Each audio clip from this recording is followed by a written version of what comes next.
नमस्कार मित्रांनो, आज आपण या व्हिडिओमध्ये पहा वनरक्षक भरती सराव प्रश्नपत्रिका 2025 पाहत आहोत.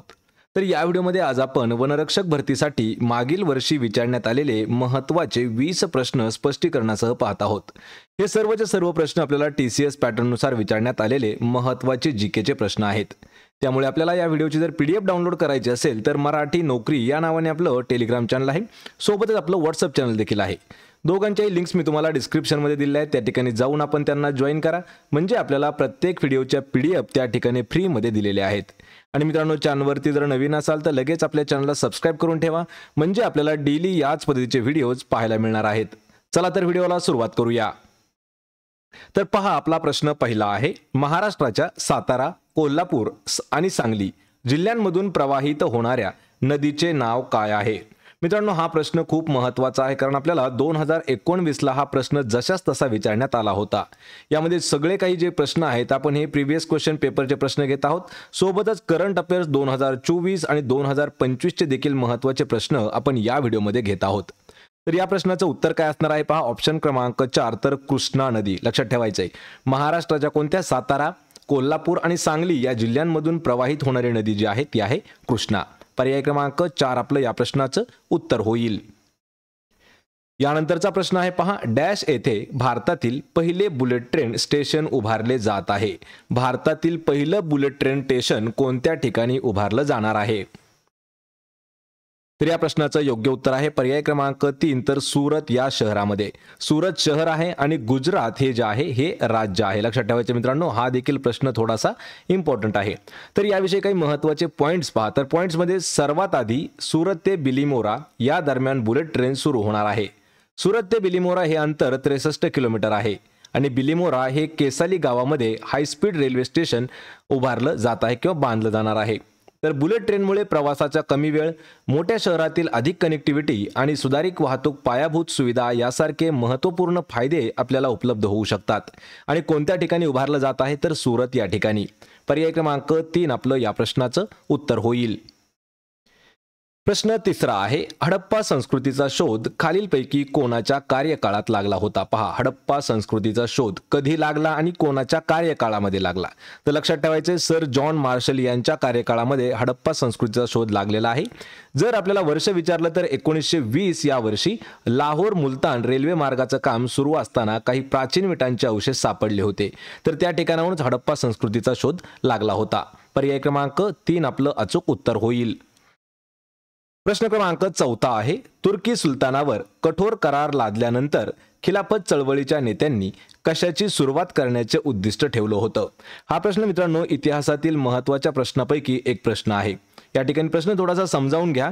तुर्की सुलतानावर कठोर कर लागल्यानंतर खिलाफत चळवळीच्या नेत्यांनी कशाची सुरुवात करण्याचं उद्दिष्ट ठेवलं होतं? तर त्यानंतर त्यांनी असहकार चळवळ करण्याचं उद्दिष्ट डोळ्यासमोर ठेवलं होतं. पर्याय क्रमांक 2. तर या ठिकाणी महत्त्वाचे पॉईंट्स या प्रश्नाचे पहा. पहिलं महायुद्ध कधी झालं? 1914 ते 1918 या 5 वर्षामध्ये. तर पहिल्या महायुद्धाच्या समाप्तीनंतर तुर्कस्तानच्या सुलतानावर इंग्रजांनी कठोर करार लादल्यानंतर खिलाफत चळवळीच्या नेत्यांनी असहकार चळवळीची सुरुवात करण्याचं ठरवलं होतं. त्यासाठी महात्मा गांधींनी असहकार चळवळ ही 1 ऑगस्ट 1920 रोजी सुरू केली आणि ही एक चळवळ एक राजकीय मोहीम होती, ज्यामुळे भारतीयांनी ब्रिटिश सरकारकडून त्यांचे सहकार्य रद्द करावे व सुलतानावर लागलेले जेवढे काही कर आहेत ते काढून टाकण्यात यावे, तसेच भारतीय मुसलमानांनी स्वराज्यासाठी सहकार्य करावे असं त्यांचं उद्दिष्ट होतं. आणि मित्रांनो, हा जशाच तसा प्रश्न 2023च्या परीक्षेला विचारण्यात आलेला होता. पर्याय क्रमांक 2 आपलं या प्रश्नाचं उत्तर होईल. यानंतरचा प्रश्न आहे, कोणत्या राज्यातील नागरिकांसाठी 13,29,678 घरे उपलब्ध करून दिली जाणार असल्याची घोषणा करण्यात आलेली आहे? मित्रांनो, हा प्रश्न खूप महत्त्वाचा प्रश्न आहे आणि या ठिकाणी आपल्याला कोणत्या स्कीमद्वारे किंवा कोणत्या योजनेद्वारे हा घोषणा केलेली आहे हे देखील माहीत असणं गरजेचं आहे. तर या प्रश्नाचं उत्तर असणार आहे पर्याय क्रमांक 1 तर महाराष्ट्र. लक्षात ठेवा, पंतप्रधान आवास योजनेतून महाराष्ट्रातील नागरिकांसाठी 13,29,678 घरे उपलब्ध करून दिली जाणार असल्याची जी घोषणा आहे हे केंद्रीय कृषी व ग्रामविकास मंत्री शिवराज सिंग चौहान यांनी 23 डिसेंबर 2024 रोजी केलेली होती. पर्याय क्रमांक 1 आपलं या प्रश्नाचं उत्तर होईल. प्रश्न क्रमांक 6 आहे, महाराष्ट्रातील पहिले अधिकृत इलेक्ट्रॉनिक कचरा गोळा करण्याचे केंद्र कोणत्या ठिकाणी सुरू करण्यात आलेले आहे? कशामधील विचारले आपल्याला? महाराष्ट्रातील पहिलं अधिकृत इलेक्ट्रॉनिक म्हणजे ई वेस्ट, ई कचरा गोळा करण्याचं केंद्र कोणत्या ठिकाणी सुरू करण्यात आलेलं आहे? आणि ते जे ठिकाण आहे ते आहे ऑप्शन क्रमांक 4 तर अंधेरी या ठिकाणी. आपल्याला कधी कधी पहा मुंबई पुणे असं दिलं जातं. मुंबई, दुसरा ऑप्शन असतं पहा पुणे, तिसरा ऑप्शन असतं पहा नागपूर आणि चौथा ऑप्शन असतं पहा नाशिक. तर या ठिकाणी जर असे ऑप्शन आले तर आपल्याला त्यापैकी मुंबई हे ऑप्शन निवडायचं आहे, कारण मुंबईमध्येच आहेत पहा सांताक्रूज, गोरेगाव आणि अंधेरी. तर या ठिकाणी काय विचारलंय की महाराष्ट्रातील पहिलं अधिकृत इलेक्ट्रॉनिक कचरा गोळा करण्याचं केंद्र अंधेरी या ठिकाणी आहे. पिंपरी चिंचवड जे आहे हा पुण्याचा एक भाग आहे. पर्याय क्रमांक 4 आपलं या प्रश्नाचं योग्य उत्तर होईल. प्रश्न क्रमांक 7 आहे, महाराष्ट्र राज्याच्या सीमा कोणत्या 2 राज्यांना लागून आहेत? पहा खालीलपैकी असे कोणते 2 राज्य आहेत की त्या राज्यांना लागून महाराष्ट्र राज्य आहे? तर उत्तर आहे या प्रश्नाचं पर्याय क्रमांक 1 गुजरात आणि मध्य प्रदेश. ही जी 2 राज्य आहेत, या 2 राज्यांच्या ज्या बॉर्डर आहेत या महाराष्ट्र राज्याच्या सीमेशी कनेक्टेड आहेत. पर्याय क्रमांक 1 आपलं या प्रश्नाचं उत्तर होईल. यामध्ये महत्त्वाचे पॉइंट्स पहा, कारण पॉइंट्स मधील सुद्धा आपल्याला एखादा प्रश्न हा नक्की विचारला जाऊ शकतो. तर महाराष्ट्र राज्याच्या वायव्येला गुजरात व दादरा नगर हवेली, उत्तरेला मध्य प्रदेश आहे, पूर्वेला छत्तीसगड, आग्नेयेला तेलंगणा, दक्षिणेला कर्नाटक आणि नैऋत्येस गोवा ही राज्य स्थित आहेत. आणि महाराष्ट्राच्या पश्चिमेला अरबी समुद्राची 720 किलोमीटरची समुद्र किनारपट्टी लागलेली आहे. पर्याय क्रमांक 1 आपलं या प्रश्नाचं उत्तर होईल. प्रश्न क्रमांक 8 आहे, बँकिंग प्रणालीतील कोणती संस्था अर्थव्यवस्थेतील चलन पुरवठ्याचे नियमन करणारी आणि नियंत्रण करणारी संस्था आहे? प्रश्न थोडासा समजावून घ्यायचा आहे. 2023 मध्ये जशाच तसा हा प्रश्न आपल्याला विचारला होता. बँकिंग प्रणालीतील कोणती अशी संस्था आहे जी अर्थव्यवस्थेतील चलन पुरवठ्याचं नियमन आणि त्यांचं नियंत्रण करण्याचं काम करते? आणि या प्रश्नाचं उत्तर आहे पर्याय क्रमांक 1 तर भारतीय रिझर्व्ह बँक, त्याला आपण RBI म्हणतो, रिझर्व्ह बँक ऑफ इंडिया. या ठिकाणी महत्त्वाचे पॉइंट्स पहा. तर RBI ही देशातील बँकिंग नियामक संस्था आहे जी व्याजदरापासून बँकांपर्यंतची बँकिंग नियम बनवते, ज्याचे बँकांना पालन करणं अनिवार्य असतं.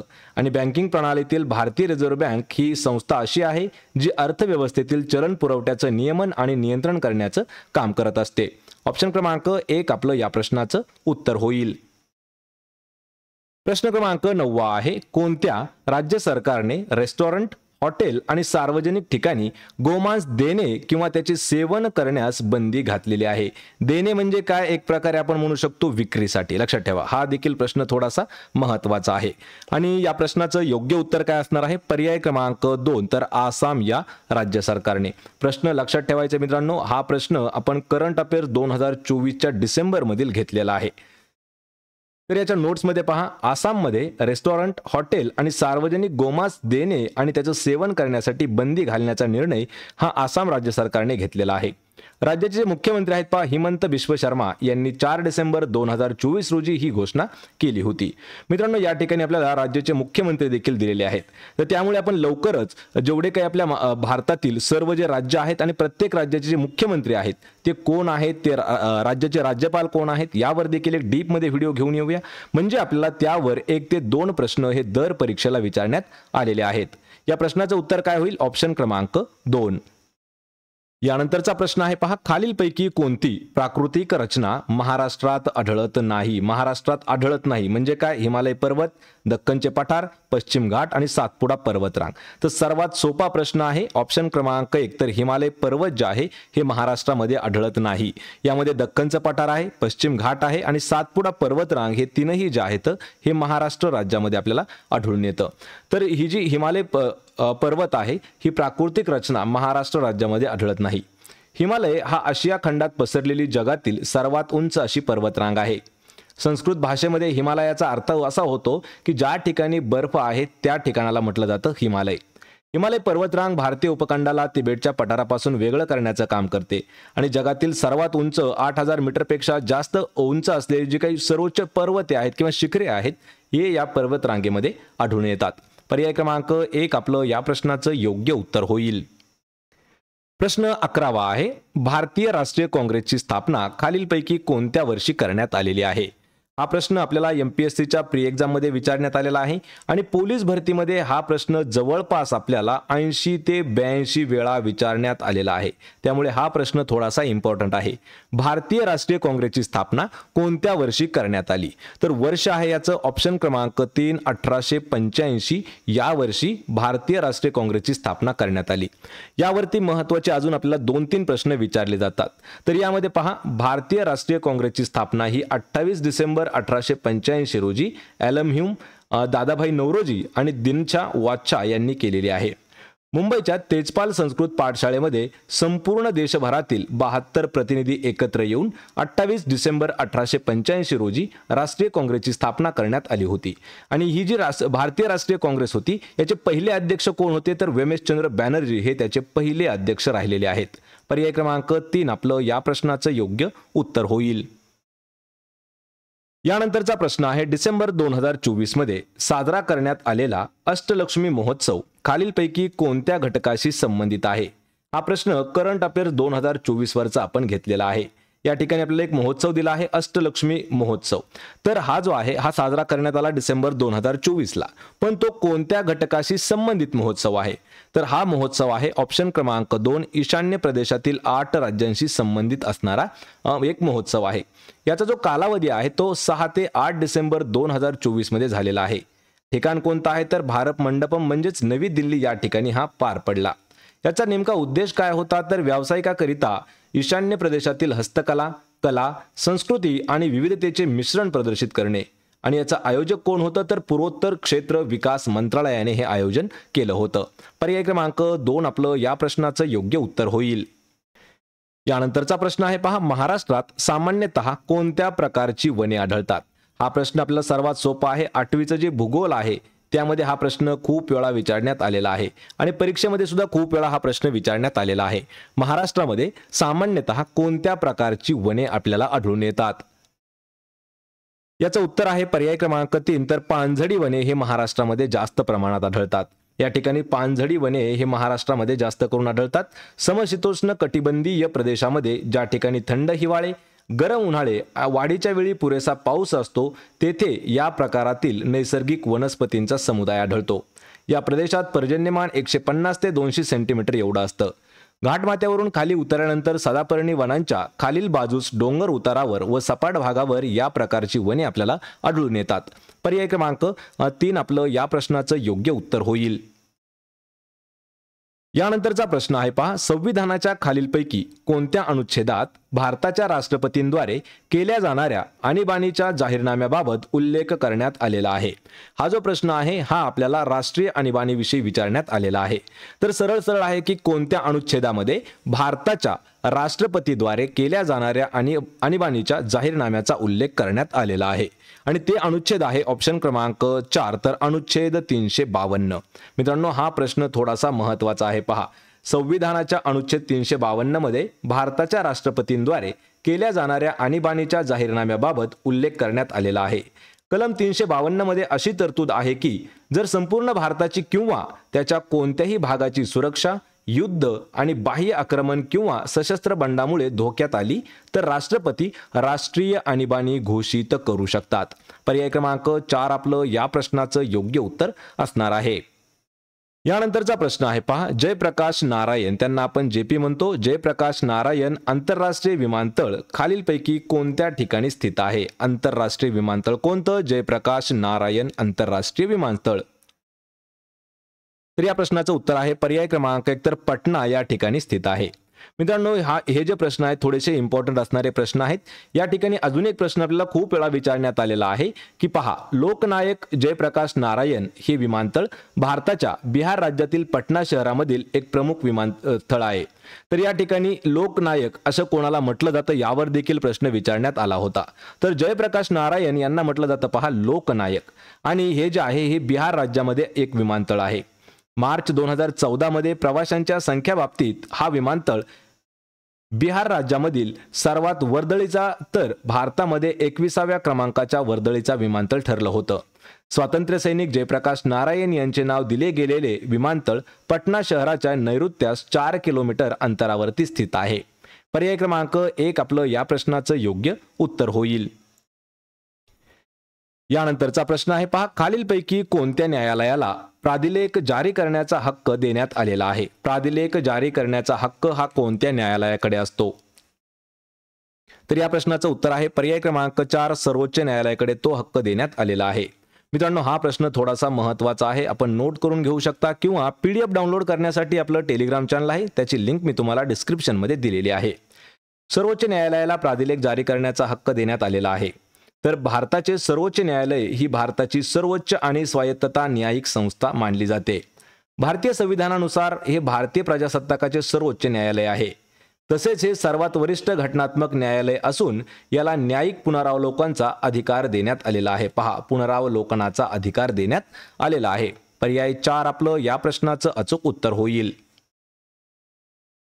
यानंतरचा प्रश्न आहे पहा, कृष्णाजी गोपाळ कर्वे हे स्वातंत्र्य सैनिक डॅशचे सदस्य होते. या ठिकाणी आपल्याला खाली 4 संघटना दिलेल्या आहेत. त्यापैकी कृष्णाजी गोपाळ कर्वे हे कोणत्या संघटनेचे किंवा कशाचे सदस्य होते? आणि या प्रश्नाचं योग्य उत्तर आहे पहा ऑप्शन क्रमांक 3, तर अभिनव भारत सोसायटीचे ते एक सदस्य होते.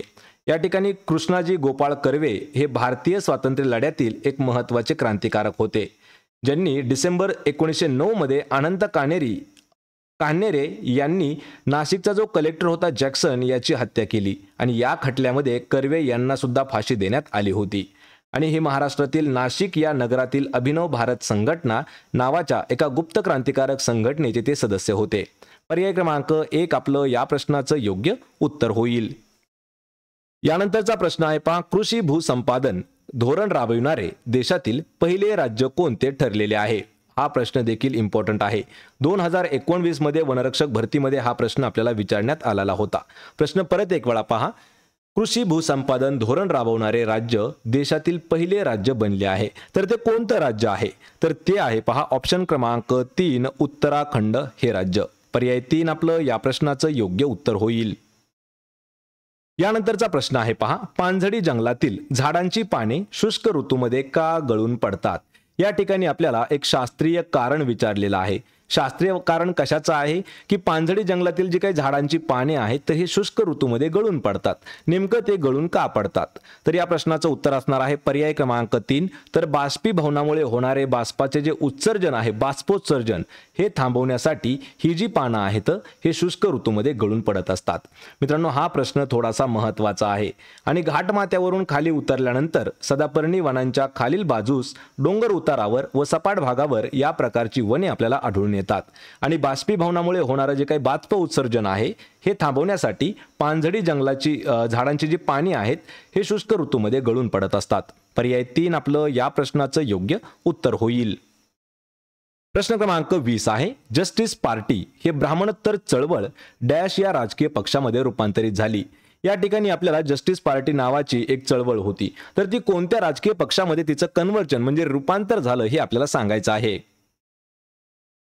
तर उत्तर आहे या प्रश्नाचं ऑप्शन क्रमांक 3, द्रविड मुनेत्र कळघम हा जो पक्ष आहे तर या पक्षामध्ये रूपांतरित झालेली आहे पहा जस्टिस पार्टी.